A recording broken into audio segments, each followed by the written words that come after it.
Hi, it's Rachel, and welcome back to the Sago Show, where we dig into the stories behind Filipino food. Last time, we made coconut macaroons that were filled with a calamansi curd, and a link to that episode should be showing up right now. But next up on the coconut recipe list is Ginataang Hipon, or shrimp cooked in coconut milk. Since you've seen me chop this combination of veggies before, I'm going to change it up a little bit, and while I talk, you're going to see some of the instructions on the screen so that you can follow along as I'm doing things. As always, the full recipe is linked in the description below.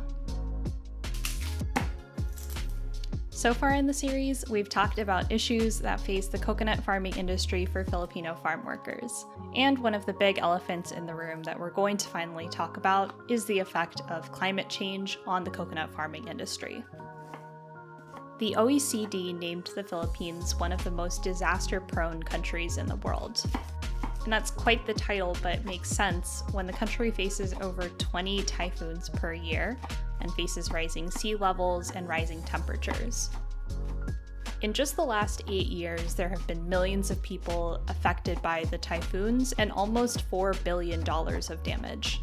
Natural disasters like typhoons are also particularly bad for those who work in agriculture for obvious reasons. Back in 2013, when Typhoon Yolanda struck the Philippines, how many coconut trees do you think were damaged? Or rather, how many millions of coconut trees? It was 33 million in that typhoon alone.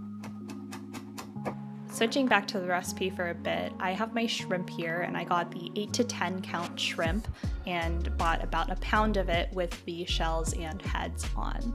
Heads on is definitely the way to go for full flavor in this dish. You just have to wash the shrimp, dry them, and make sure to cut off the long whiskers. I'm going to emphasize making sure that your shrimp are dry. This is going to make sure that your sauce is really creamy and not too watery. Next up, I really don't know what happened to this footage, but here I am sauteing our garlic and ginger for a few minutes on medium-low, then adding the red onion until it's slightly translucent. Now you can turn your heat up to medium and add in your shrimp.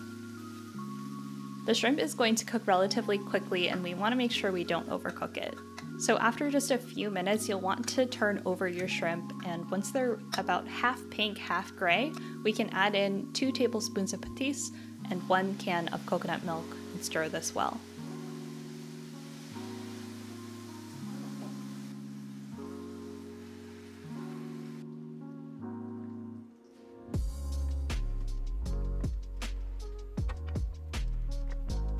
Then you'll add your diced chilies and 2 heaping spoonfuls of bagoong alamang, which has a pink color unlike bagoong guisado because it hasn't been sauteed yet. This is what makes the sauce super tasty. Once the sauce is simmering, cover the pan for just 2 minutes, then remove the lid and check to see that your shrimp are cooked. You'll know that they're cooked when they're pink and no longer gray. Depending on how thick you want your sauce, you can take this optional step to remove your shrimp and simmer your sauce until it's thickened. You might have to do this if you have a particularly water-heavy can of coconut milk like I did, or if your shrimp released a lot of water into the pan. With over 20 typhoons happening each year, you can imagine it's very difficult for farmers to recover.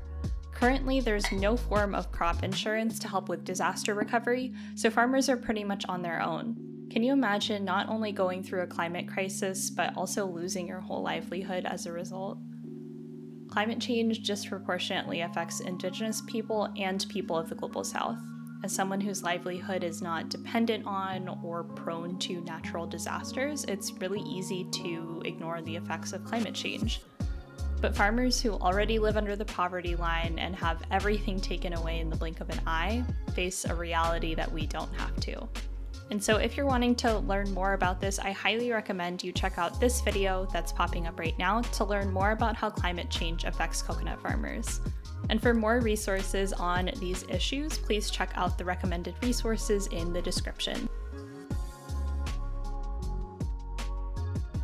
For this, I've got to eat with my hands because you know it's the best way.